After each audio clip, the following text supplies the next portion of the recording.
Welcome to the Bitcoin RoadShow. It's moi. I'm pretty happy today. I'll tell you why.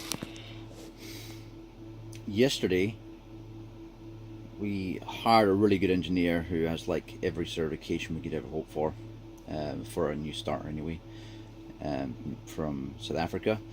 So we'll be taking him to he'll be going to the UK and then he start with us. And we got our ISO compliance. And that's for one company. Other company, we've going close to a deal with our corporate offerings, and it's all working from a bus, going around Europe. You know, king, freedom, and other good news this morning. Oh, the great thing was the fact that my dog got a cancer cut out of his leg. He's back in bed now, down there.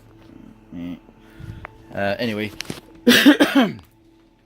I got an offer on my house in New Zealand, and this is what I want to talk about in today's Bitcoin Roadshow. Is letting go of stuff. You can't win them all, and sometimes you actually got to take a hit for the team. So in this case, what I'm doing is some might see it as risky. I don't really see it as risky because I've been in crypto for quite a long time now, almost since the beginning, but a couple of years after.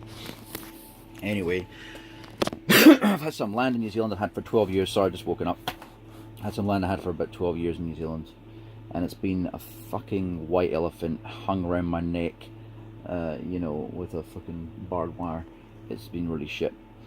Anyway, so it owes me about 270 odd thousand, so let's say approaching 280,000 New Zealand dollars.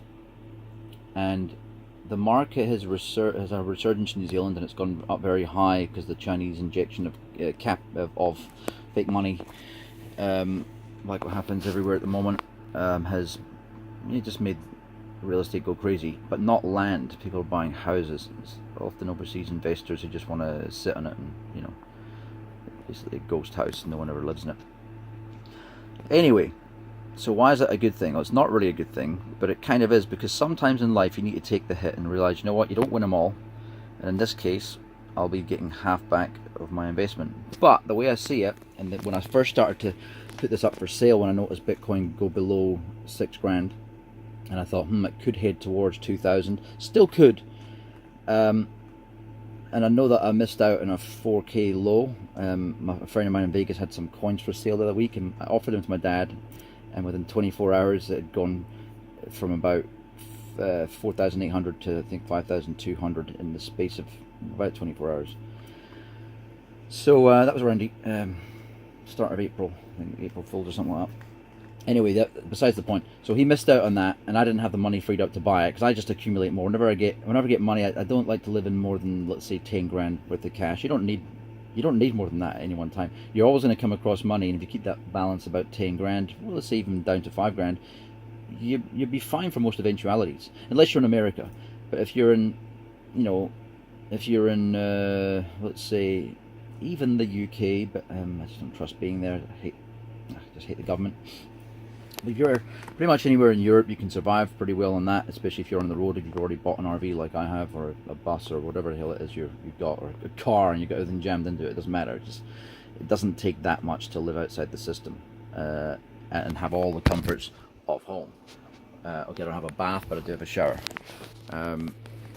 Yeah, this is how easy it is, right? I'm in Bulgaria at the moment. Getting back to the point, New Zealand 147. So after the commission from the real estate agent, probably about 140k. So that's just over half what I've wasted on that, and that's not taking into consideration the effort and stress I've gone through over the years when I first had a mortgage on that place before I paid off. All going through all the council applications and all that crap that you have to go through just to do nothing, because New Zealand is so fucking regulated. It's ridiculous. And all it is regulations are there just to make more money for the state, because you have to get this form, that form, someone has to be hired, and they're hired at a ridiculous rate. And then, you're seeing it all over the world now when you just want to get, let's say, a visa. I had friends going back to New Zealand, just got married, hey Jeremy, and his missus is Lithuanian. I'm quarter Lithuanian myself, actually. And what ended up happening was it went up to about 1,500 quid. And the amount of times I've seen over the years where I've had like girlfriend or something from New Zealand or Australia, and they're going to the UK, and vice versa. People from the UK going to New Zealand and Australia, and these are meant to be friendly countries, and yet I remember years ago it was like 200 quid, and my missus was moaning about that, and then it went up to 500, and then for me to get my citizenship in New Zealand, that was extra fees and stuff here, and never mind what I went through in America. That was insane to get the green card, and you had to jump through hoops, give the middle name of your first ever crush, or you know, the weight of your back teeth.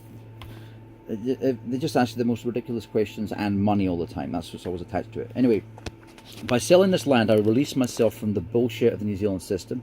I plumbed a lot of money into, you know, property over there over the years. It's actually made me quite a lot. So sometimes you just need to take the hit and put it in something you know is going to go up.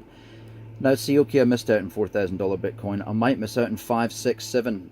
By the time this sale goes through, if it even does, I might only get, let's see, well, that's New Zealand dollars, a lot lower than US dollars, so let's say something about 80,000, I'm guessing. I'd happily put the whole lot in Bitcoin because of where I know the price action tends to head towards when it goes in bullish again, and that is towards the previous high and then beyond it. It's just the usual way it happens. About 4 times already I've seen that happen. It might have happened more times down low, you know, at the 1 cent and above to let's say $1 rate. Might have happened a lot then. I wasn't really watching it much back then. Anyway, the way I see it is the losses that I've taken over the years, and let's say effort and stress wise, it was worth another third again, right? Well, it will be worth it if Bitcoin goes back to previous highs, and especially if it goes beyond. So even just by going back to a previous high, if I bought right now, I would have made double what I was you know, asking for the land. And that is why sometimes you need to shift. You need to recapitalize, even if you are taking a hit. If you're confident, no one knows for sure, no one's got a crystal ball, but if you've got the balls to take the risk and you're confident something's going to make gains elsewhere which outperform the gains that you hope to make, and I'd said this to a friend of mine last year about his Facebook stocks, actually around about this time last year, oh no it wasn't, but about February last year, I was still living in Colorado, and I said to him, you know, you might want to take profit there, because I wouldn't say fucked up, because I don't like to sell out of Bitcoin, especially when I was living in America, because you'd have to pay taxes, capital gains taxes. I just couldn't be bothered. I already closed out all my tax bullshit over there, and I didn't want to leave the thing open for them to rape me in the future, because you know governments will become very desperate in the future, and they'll start stealing your Bitcoin the same way they stole people's gold all around the world. You know, Italy, for example, used to give its citizens who gave them gold a little steel bracelet saying that they helped the fatherland. It's just ridiculous shit. And no matter how much gold you gave, they would still give you the same bracelet, right? So that was one scam. The US did the same thing. I think in the 1930s they confiscated people's gold. The UK has done the same thing. Yeah, it happens all over the world. I actually, when I did the search on it, I was actually really surprised how many times it happened throughout history. So never hold your gold in anywhere where governments know where it is, because it's not theirs and they will steal it, because they are thieves, they are parasites. Invest in Bitcoin, but invest in it wisely. It doesn't matter how much you could be buying in at Bitcoin at 100,000. It could still be a good deal, unless that was the top of the peak and you just saw it doing a rally. The longer it rallies for, the higher the risk that you're gonna, if you're a short-minded thinker, lose out everything, because you end up waiting until the price comes down, then you panic and you sell. Panic selling, right? If you don't need to sell, don't sell. Simple as that. Because you can hold on, and as long as you're investing in something like Bitcoin or something like gold and silver, you're pretty assured it's going to go up in time, because fiat currencies, you know, this might shock some of those that actually buy into the lie. hook, line, and sinker.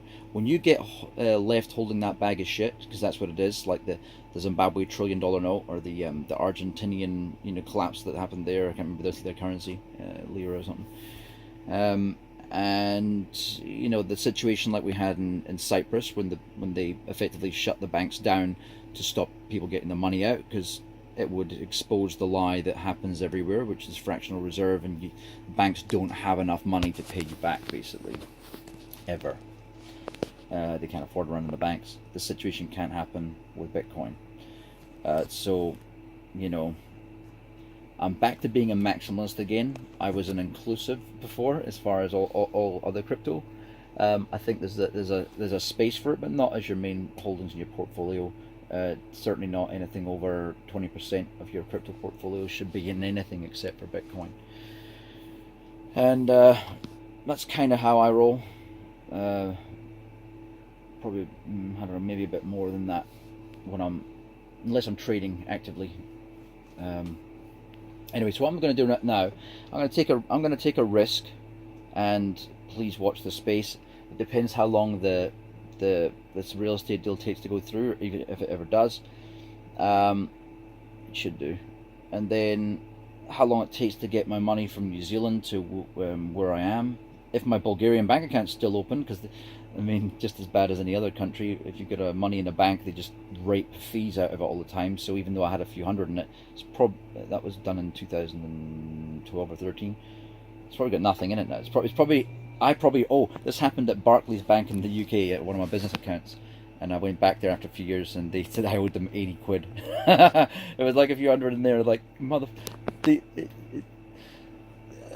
they'll have things that say, no fees for X amount of time, then you'll get sent something through a change of terms, and then before you know it, you're incurring charges for having money sitting with someone. The banking system has to fail, right? When you imagine going out there right now, and you had where your car was parked a fucking donkey, right? This is the life that everyone's living in, and go, oh, you and your crypto people, oh, you're just crazy, it's fool's gold, it's a tulip bulb, all these ridiculous things. And the more of those cliches they say, the more you can kind of understand how many facets of crypto they have fuck all knowledge about. They have no understanding at all. So you might start writing a comment or two and setting them straight, and then you just get into the let me just send them a video of Andreas Antonopoulos. Be a lot less typing involved. But when you can see how it all fits together, and how it's effectively shielded against what's being adopted so widely and applied to so many things. Crypto, yes, blockchain, but I'm thinking Bitcoin more. That it would be foolish to ignore it and think it's just something that's going to go away, and not realize it's already been out for a decade, and that it's far superior to the money that you use at the moment, which you can't just take cash and send it anywhere you want. You've got to go into it. You always have to go back to the institution, go into a bank, and fees, and then our conversion rate, which happens to be, like a lot of these companies will do, look, it only costs $20-$30 to convert your money. Wow, big whoopty shit. But then they absolutely raped you in the rate. Let's say it's $1 to $2. They've given you $1 to $1.80 or something like that. You know what I mean? Anything to make more money, and that ends up being hundreds of percent higher often than what the fees are. So you just get to escape all that bullshit. Now I know that a while ago people were talking about $100 or whatever it was to do Bitcoin transaction. Never saw that myself, actually. I saw the maximum paid was 30, and that was at the peak of around about that flippening time when Bitcoin Cash came around, and there was a price reversal for a short while. It caused a lot of panic. It's the last time I experienced FOMO. And I'll never make that mistake again. It was a big learning curve that day. Man, I lost a shitload of money. Anyway, I made it back again in 10 days. Anyway, that was a really harsh time in my trading life. But this thing here, I don't want to be hinged to paying rapes every month for bin collection and water delivery that I don't even get because it's a bare section of land that the motherfuckers never let me build on, because it would take in so much more Form F143A with application fee to go through before I'm able to do shit. And then I have to comply with all their bullshit regulations, which again are there just to make money for, God knows, inspectors all the way through to building supply companies. You know, for New Zealand I always use the helmet one. You know, they pushed helmets so hard there, and it was nothing to do with personal safety, or else they would have got bicycles off the fucking road and put them on the footpath until they had built cycle lanes. But they didn't, did they? No, they forced you to ride on the road, right, which is a far more dangerous than what someone says about cyclists on a footpath. The worst case scenario that can happen, bicycles on a footpath, is death, yes, but it's going to be pretty fucking quick, and it means they've come head on and somehow snapped your neck, because there's almost no way you can die getting hit by a bicycle, right? Bicycle getting hit by a motorbike or a car, dead. Or a truck, dead. And yet these idiots are like, your families in New Zealand, they're grabbing each other's arms and they go across the footpath to block you. No! Off the footpath! Off the footpath! And I just, fuck you, I just ride through the cunts. Because it's just a horrible person that would do that and bringing their kids up to be horrible people. So I don't mean as an adult, I did that as a kid. My fucking BMX. Anyway, yeah, the whole thing was just to sell people bicycle helmets. It's obvious. Anyway, don't fall into government traps and take away their power. I do it by traveling around to this thing, being non-domiciled in any one country.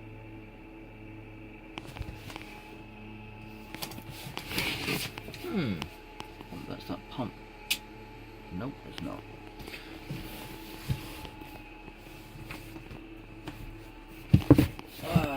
Right. Continue on. So, yeah, escape the power as much as you can. And part of that is escaping their currencies. Their currencies that enslaves people, chasing after it, thinking you need to just make thousands a month, or make 10 grand a month or 5 grand a month, whatever it is you're on, to pay for your ridiculous bullshit box in the sky and feel you've really landed on your knees in life. You know, not for me. I don't know if I'll be buying real estate again in a hurry, actually. I'd rather have things like a large seagoing vessel and a bus like this, as long as I can get around the border guards in places. It's been pretty crazy, and they were greedy bastards. These vignette guys over in Austria, that was a $720 fine because they sold us the wrong vignette. Fucking unbelievable. That's worse than New Zealand as far as stealth taxes by traffic enforcement. The UK, I had a stop, pulled over, had a sleep.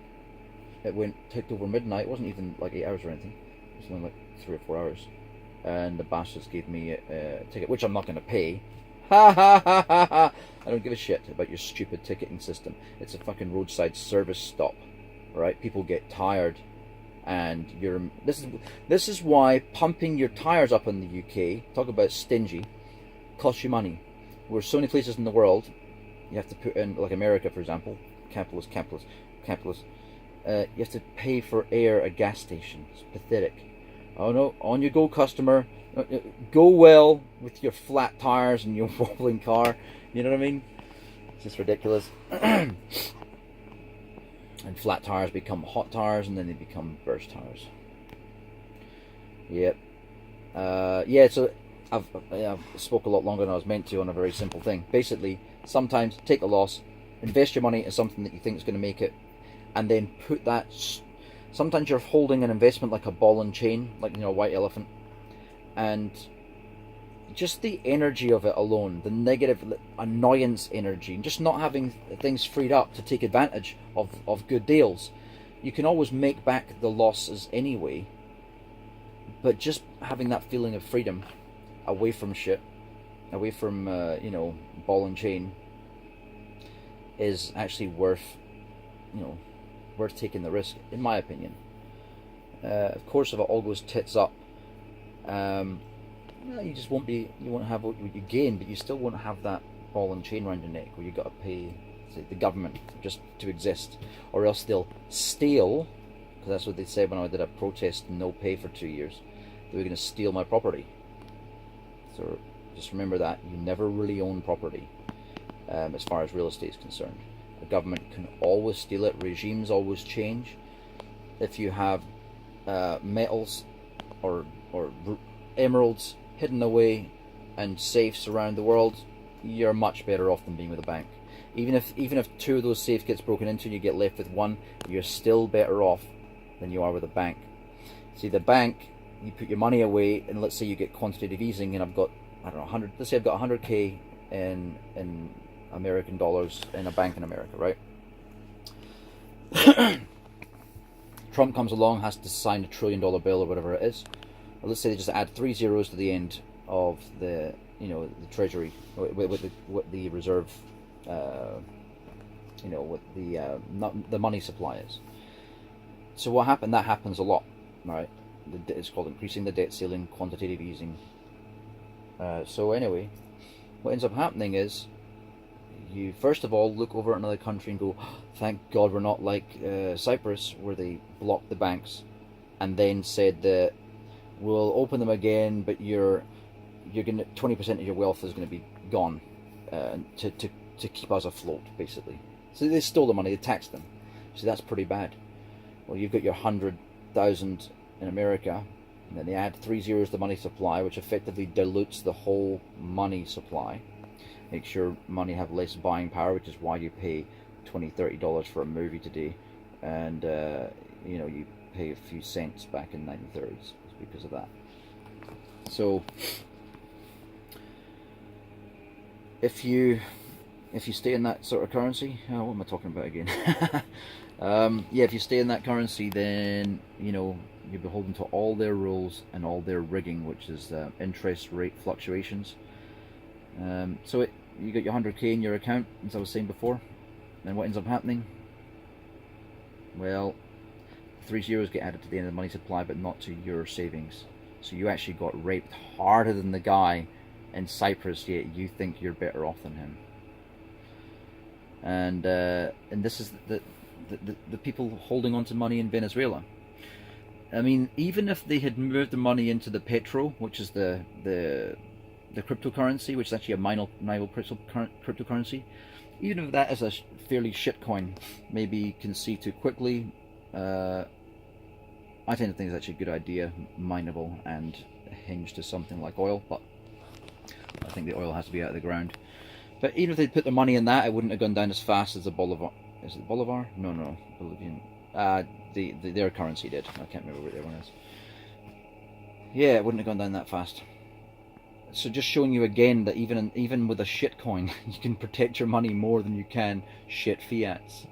And the good fiats are really shit fiats, because they're the ones that have a lie going so long, they've got a bigger depth to plunge when the emperor's new clothes are seen for what they are, and the whole system comes crashing down.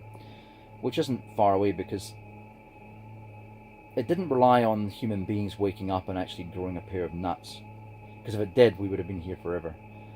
All it took is the greed of the banks to get so ridiculous that they collapse their own false paradigm themselves. But believe me, on the way down while they're collapsing it, they'll be exiting it, and their parachute will be things like Bitcoin. And the longer they tell you to hold on to your fiat currency for, you will be that sucker going down the bottom and holding bags of shit toilet paper cash, like my shares from a company I worked for years ago and put a lot of effort into, and some asshole sank the company. That kind of shit toilet paper. That's about it, really. It's a public holiday here in Bulgaria, and so I think it's the same as in Poland actually right now, and it'll be a long weekend. I'm going to make the most of it now that my dog is cancer free, and get this thing over the line here. It's such a good life. Buy Bitcoin, don't be a sucker. And if you buy into Bitcoin, never ever sell out, or at very least, never sell out lower than you bought in. There's no reason to. If you're selling out lower than you bought in, it means you bought in with money that you couldn't afford to go without for a while, or you're an emotionally incontinent person who cannot hold their shit together and just have patience, because that's all it takes. You're in for a winner, and this is new economic advice. It's not financial advice, because the old system I've got no interest in. This is new economic advice of how to get your shit together in investment.